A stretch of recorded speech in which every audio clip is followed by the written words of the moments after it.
Yo, what up? This is D Knight, and you're listening to the Pardon the Interaction podcast. My oh my, we've had so much going on. For starters, in case you missed it, we've got a new addition to the Pardon Pie family, Tara Dublin. Make sure you go follow her on Twitter at Tara Dublin Rocks. Also, pick up a copy of her book while you're at it. Make her day, The Sound of Settling. A very fun and interesting read compared to the things we talk about on this podcast.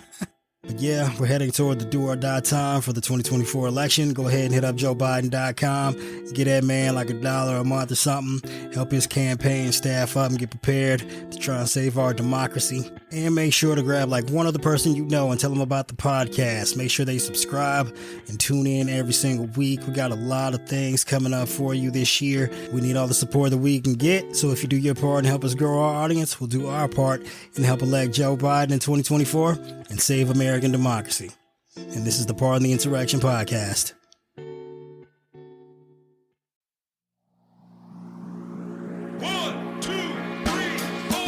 Hey, this is D Knight. This is Carol. This is Ty. And you're listening to the Pardon the Interaction podcast. Actually, you know what? I was supposed to come up with a little quip for today, but I forgot. So, fuck it. Podcast where he occasionally forgets, and Carol didn't help me. None neither. Didn't help none neither. And now I forgot to plug in my microphone this whole time. That's okay. Those things happen. We have technical difficulties here on this here podcast because we're not professionals. We're just some morons with a microphone and a Zoom account. Thank you for the Zoom account, Carol. That's fucking awesome that you provide that valuable service to our podcast every single week.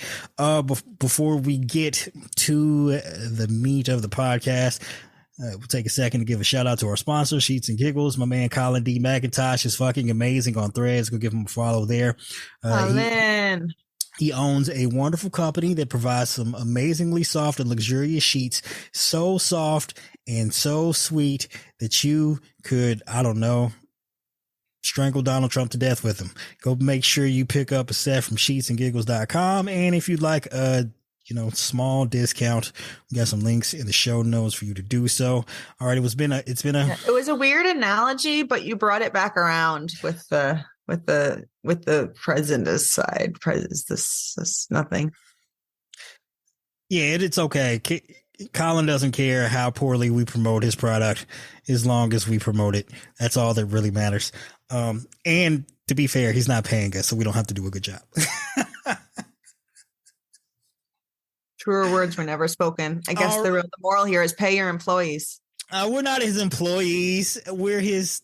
Pay people from whom you would like a service. Friendly associates to whom he sent some wonderful sheets. And I mean, they are really nice. Like, I don't demand to be paid. I just want to keep doing a bad job. I just want more sheets. Like when I wash these sheets, then I have to put some crappier sheets on my bed. And I'm like, oh shit, I need to hurry up and like get these other sheets dry, clean and dry and put them back on my bed. People are lining up to get in between Colin's sheets. Look, I'm not like I said, he's not paying me. These sheets are really good. They put my crappy ass sheets to shame. So get you some good ass sheets so you can like have a pleasurable experience every night in a non-sexual way. I don't care what you do in a sexual way as long as it's on sheets from Sheets and Giggles. All right. Anyway, so we had a crazy ass week. We're going to recap the week. Just consider this like an episode of what would it be like to do a podcast if you were covering politics, and here's what you'd be stuck covering every fucking week. It's insane.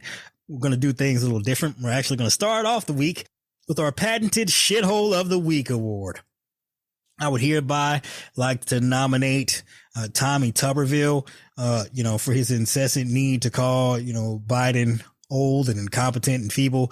And then it surfaced a video from, I believe, 2014 of Tommy Tuberville himself coming down a ramp as he was exiting an airplane. That video was funny. And slipping and falling and sliding all the way down the steps on his ass. It was really hard for me to find that funny, but then I dug down into the remembering all the stuff he does.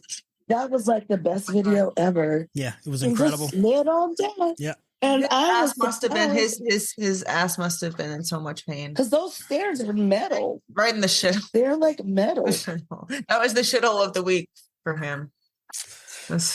Yeah, and for pointing the finger at Biden and saying he's too old, and then falling on his ass, and all the other things he's doing to like weaken, paralyzing our military and rendering us impotent in a major world conflict.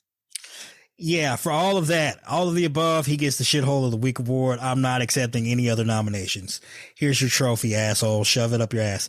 All right, so shove it in your shithole. Now that we've got that's a good call, Carol. Now that we've gotten that out of the way, we can start off with some good news. Of I know that's not likely what you're here for. You want to hear all the horrific things that happened, so you can laugh at our dumbasses. But hey, there was a bit of good news. Biden's fundraising numbers came in, and over the past quarter, he's raised $71 million.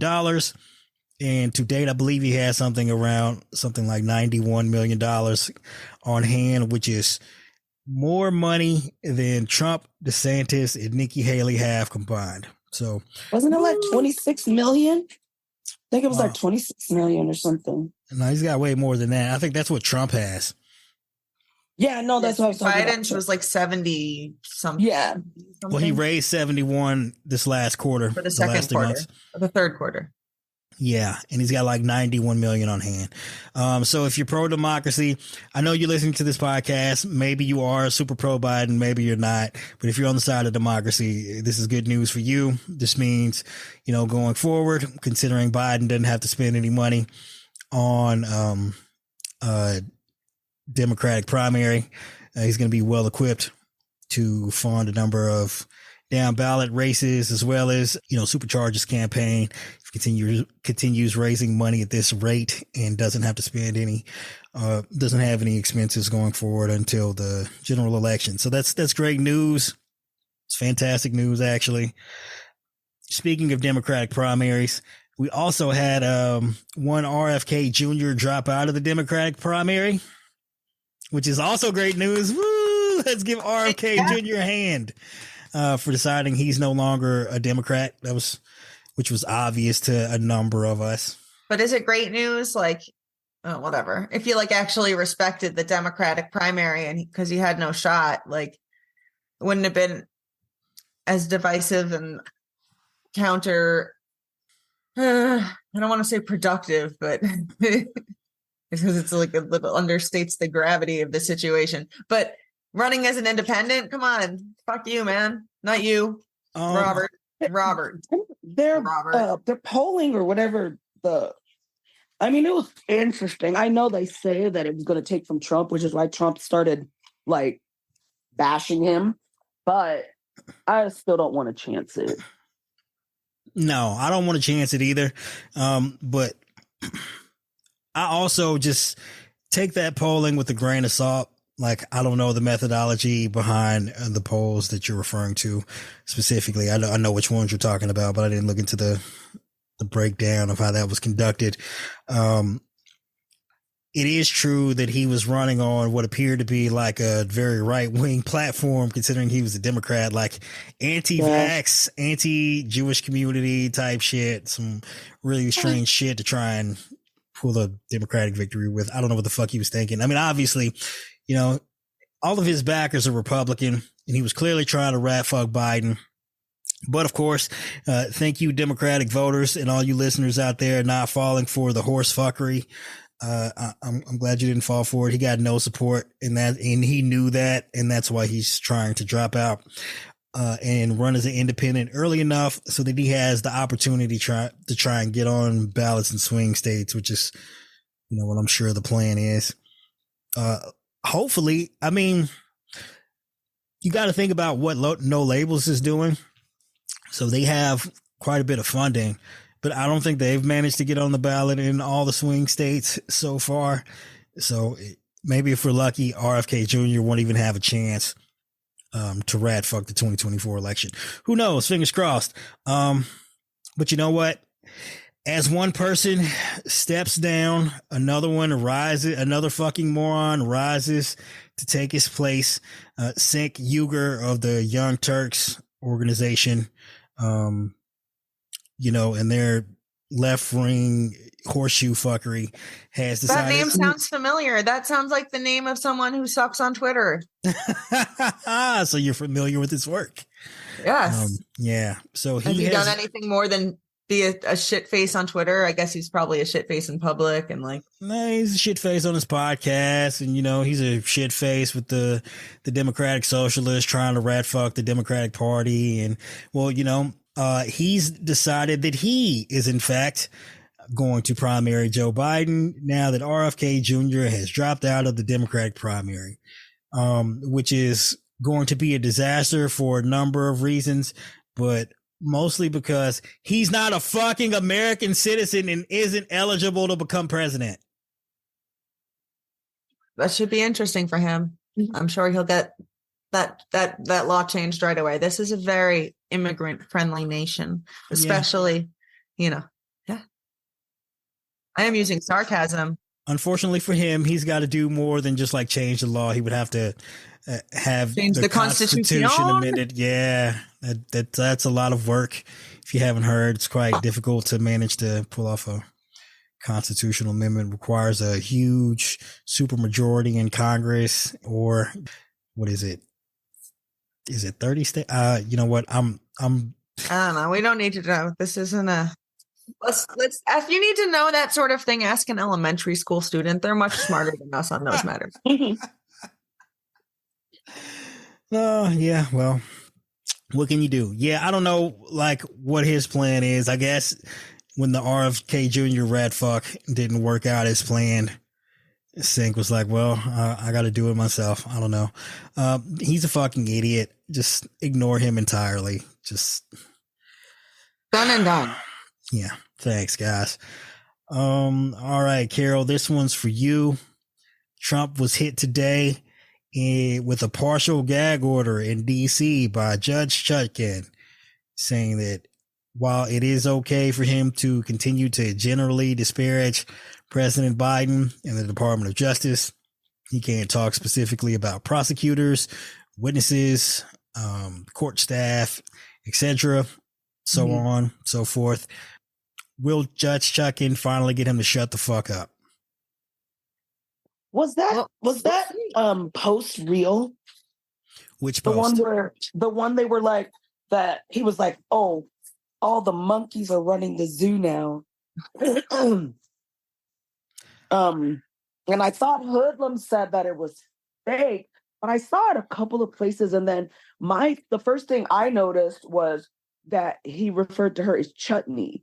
And I was like, oh, great, he's being racist again. Now that's a dig at her Indian heritage. Jesus like, Christ. And I was like, yeah, so in answer to your question, D, I don't think he is capable of shutting up. We've gone over this. He is incapable physically, mentally of shutting the fuck up. And as we know, shit, I had it ready before Ty started talking. I like the tomato-based chutney.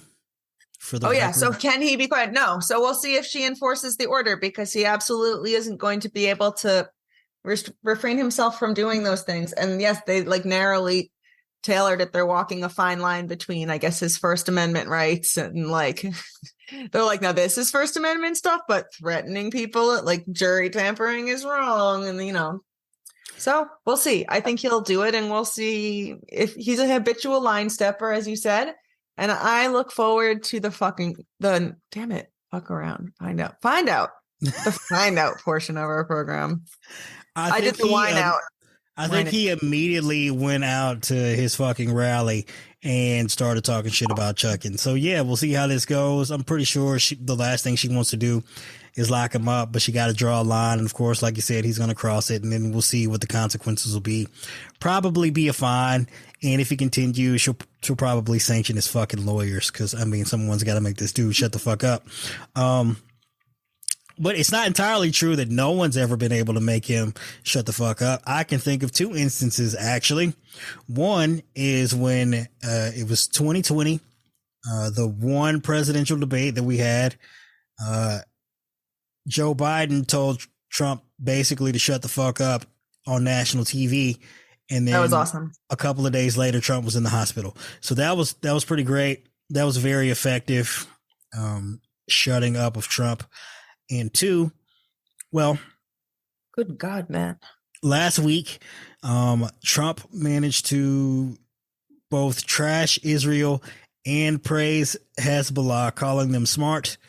And then apparently it seems as though his staffers confiscated his phone and wouldn't let him write his own post on True Social. And you can just, I mean, if you have a True Social account, you can go look at that and you can clearly see that, like, over the course of 4 or 5 days or so, none of the posts showing up on Trump's account were actually written by Trump. That was great. So, yeah. Yeah. Good times. Wouldn't it be fun if he won again and then, like, he can't even do his own fascism? Hey, Todd, do you think it's a good idea in the middle of what could be a potentially horrendous conflict in the Middle East for, the former president of the United States to be praising the terrorists? Yeah, that's never a good idea. But then again, he also sides with Russia. So I'm not surprised by anything. You know, he likes them. He likes when they're tough. You know, aren't those slightly different terrorists? However, he was, and I don't even know, like, I was trying to, like, piece together. Because, like, when did Hezbollah get involved more? I was off the grid most of yesterday, and then I was seeing Hezbollah's name everywhere. And then I know that they're pretty much the government of Lebanon. So I was like, when the heck did they, not that they don't have stuff going on in Iran too, but when did they, like, get specifically? So, well, generally speaking, you know, Hamas is not self-funded. It's funded by outside groups, like, of course, Hezbollah and, the government of Iran. So I think there are a lot of implications that Hamas couldn't have planned this attack alone and certainly couldn't have funded it on their own. And we were looking at Hezbollah as one of the prime suspects for enabling Hamas to pull off the attack on Israel a week and a half ago. So that's, yeah.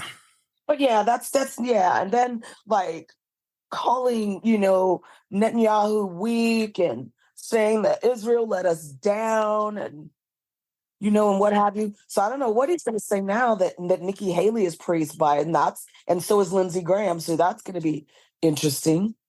Well, I will agree with Trump on one thing, and I know, like, it's something you never thought I'd fucking say, but Netanyahu is a fucking moron. Like, he is actually largely responsible for this intelligence failure that allowed this attack to take place. And we have proof of that, given that it appears as though in the weeks leading up to the attack, Netanyahu and his intelligence services were warned by Egypt that something major was coming out of Gaza. And Netanyahu's response to that was to pull troops from Gaza and move them to the West Bank. Absolutely fucking insane.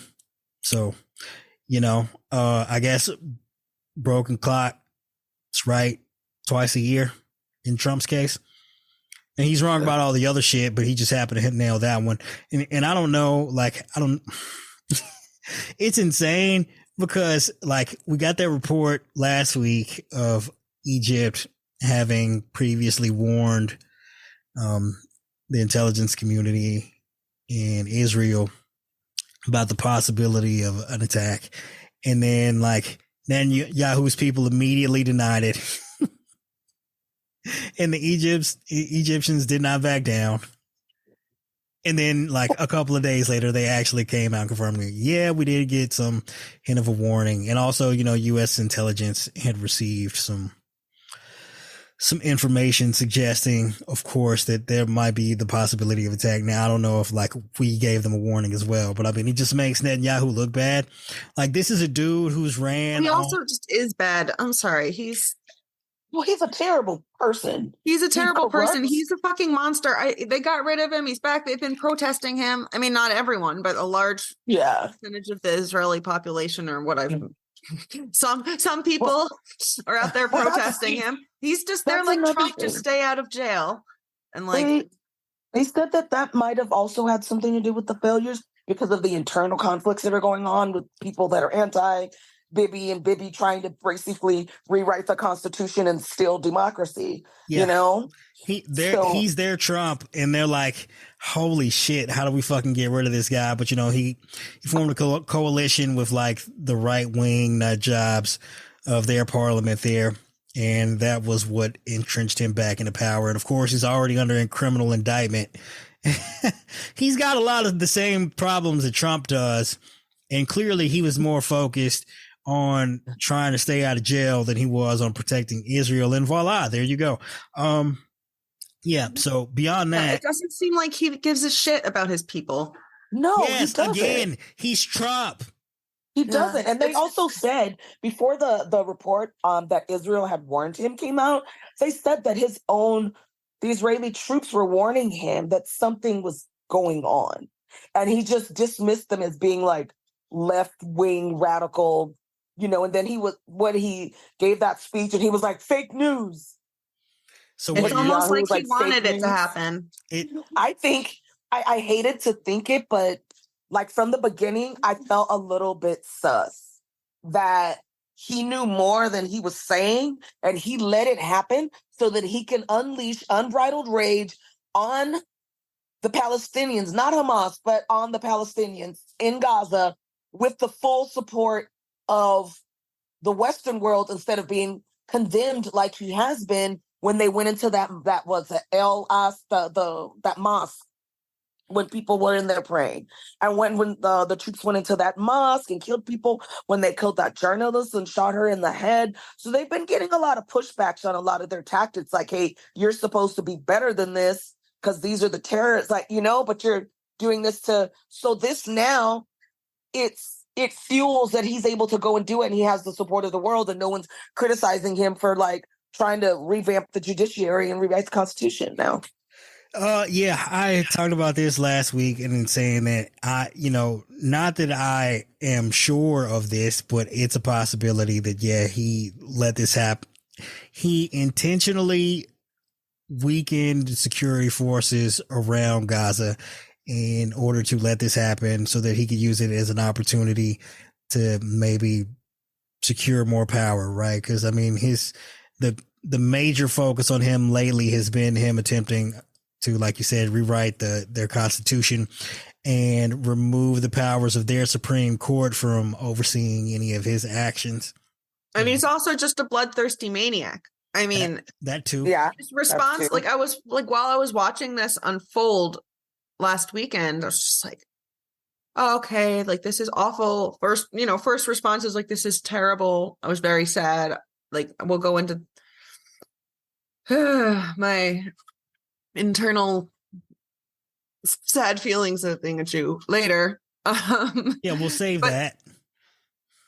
But I was watching it. I'm like, okay, well, like maybe they can negotiate first. And oh my God, why is he saying this? He's like immediately comes off like, and we will exact great revenge, the greatest. Like, it was just like a maniac speech about like, I don't know. I'm gonna save this stuff. He's definitely just trying to save his own ass and like doesn't care if like thousands to millions of people die. All right, on to more fun news. Yes. So obviously that's very dark and depressing. But there is some good news. President Biden is attempting to bring some stability to the situation. He's got a trip planned to Israel as of Wednesday. Attempt to said, dates are good. What dates? Huh? What you talking about, Ty? Oh, I'm sorry. I was just getting this thing from Tony, and I can't text, and I can't walk and chew gum. So I had to like. Are you doing speech to text while you're using your phone to talk to us? That's so funny. That what? No, I think she was just like talking. Were you talking as you were typing? Is that what you were doing? Yeah. They literally just came through, and it was like because I was like just looking on Twitter because Andrew had put some good resources together to like combat disinformation and stuff on like what's going on. Yeah, and so I was like looking, and then it just came across, and so I clicked on it, and then I was just responding right away, but I was saying it out loud. Yeah, I think I saw that earlier. I'm pretty sure I retweeted that. It's a good. I just saw it right now. It's a good list, and some I'm familiar with, some I'm not. But Sarah's been cleared. JD Vance tried to have her thrown off TDF after he said all that stuff about her and that she spreads misinformation with all this stuff or whatever. And I had, and she had sent it to me and stuff, but she's just been cleared right now. All right, yeah. In case I keep this in the podcast, so Andrew, it's at @AMoneyResist on Twitter. I will refuse to call it X for eternity. Posted a list of a number of accounts to help you keep you informed on the updates as it pertains to the Middle East, Israel, Gaza, Palestine, all that good stuff. Go check him out on Twitter. That's at @AMoneyResists. It's a pretty great list. I follow a number of these people already, but thought it was a pretty good resource. Speaking of disinformation, the EU also hit Elon with a warning over disinformation last week, telling him you got to get all this crazy shit off of here, because as this event was unfolding over the course of last weekend, it was very difficult to use Twitter as a news source because you were being bombarded with absolute nonsense. Like there were, for every video of, for every accurate video as it pertained to the events unfolding in Hamas, or rather in Gaza, you'd get like 9 or 10 that were absolute bullshit, like old video of other conflicts. And like, I think like there was one video going around that was from like Call of Duty or something. Yeah. Did you say that he got something from Australia too? About the child porn? About the porn? That's we got a lot more going on than we can handle when it comes to like reining Elon in. Dude is insane. Dude bought the company thinking he could do whatever he wanted to, not realizing that he was subject to the regulations of other companies. Because while the United States is very lax when it comes to regulating tech companies, especially social media platforms, like the European Union is not. And they're not fucking around, man. No. He's an idiot. I mean, yes, he's an idiot. Like he really did, like, because he's been so obsessed with the American mentality of owning the libs like the Republicans that he forgets that Twitter is an international business. Right. Like it's not just here in this country. So he's always making dumb comments and people take their news very seriously around the world, which is why Fox is banned in most of the Western world, except our dumbasses, which is why we're here. Yeah. So in like the general big picture sense, like Twitter was responsible for spreading endless amounts of disinformation.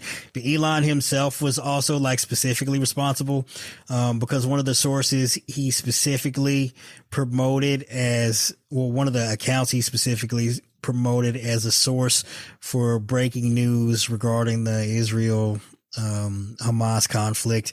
You did a quick search of that account and you come up with tweets like "Shut up, Jew." So yeah, incredible job there, buddy.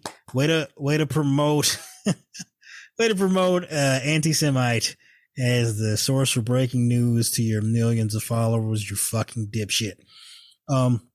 Obviously he would have been the shithole of the week award, but he's won so many times that he's no longer eligible. But don't worry, come the end of the year, we're going to have a shithole of the year award, and he might just run away with that title. Also, apart from his trip scheduled on Wednesday to Israel, Biden also worked out an agreement with Qatar to make sure that the $6 billion in Iranian funds generated from their sales of oil to South Korea was indefinitely frozen.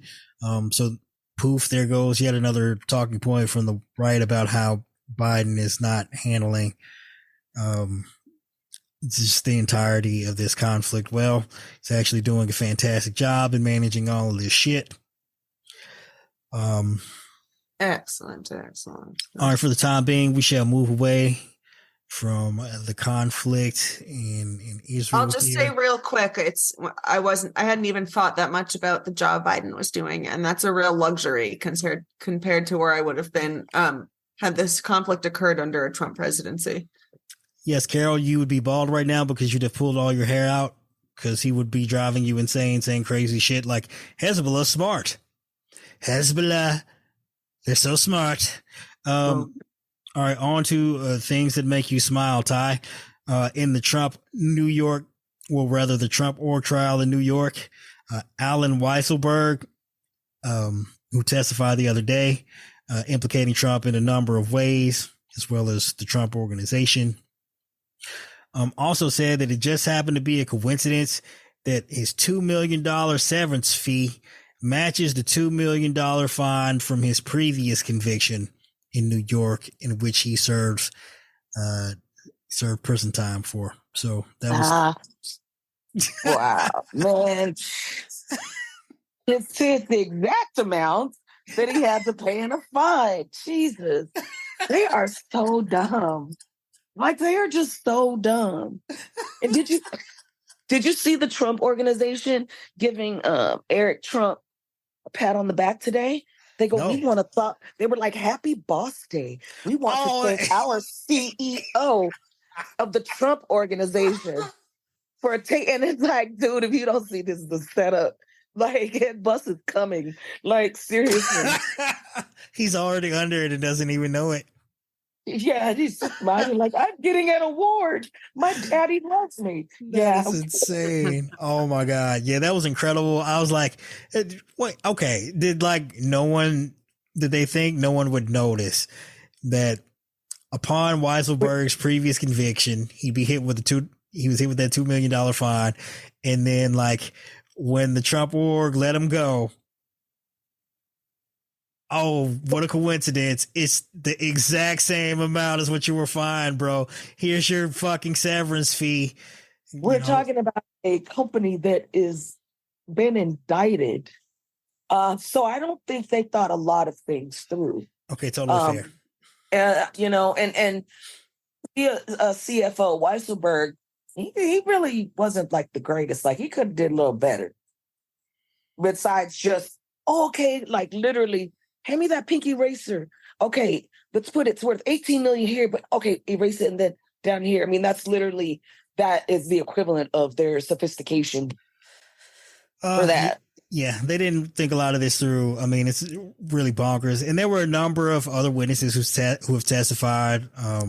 We don't have time to get into that today, but obviously we'll be keeping up with that over the course of the next few weeks, since, very few in mainstream media seem to care about the fact that Trump's going to be homeless here and absolutely broke after New York takes all of his fucking properties. But we care.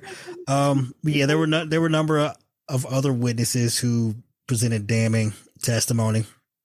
But yeah, just. But do you think we'll get his space in Trump Tower, or they'll just like demolish it as like too tacky? So he only owns his particular apartment. Yeah, that's what I meant. His unit. I'm sure they'll seize that and sell it. They won't demolish it, because no, but who's gonna buy it? Like, someone's gonna buy it because they're like, yeah. Anyway, we don't really need to get into that. I was just thinking about it. Well, I think what'll happen is, so the state of New York the city of New York will seize his fucking property and they'll auction it off to the highest bidder. And like, who knows who the fuck that'll be? That could be like private buyers. That could be a real estate company. I don't know how they'll determine, who will be the receivers in the disgorgement of his assets. I don't know. But I'll look into that. We'll talk about that next week.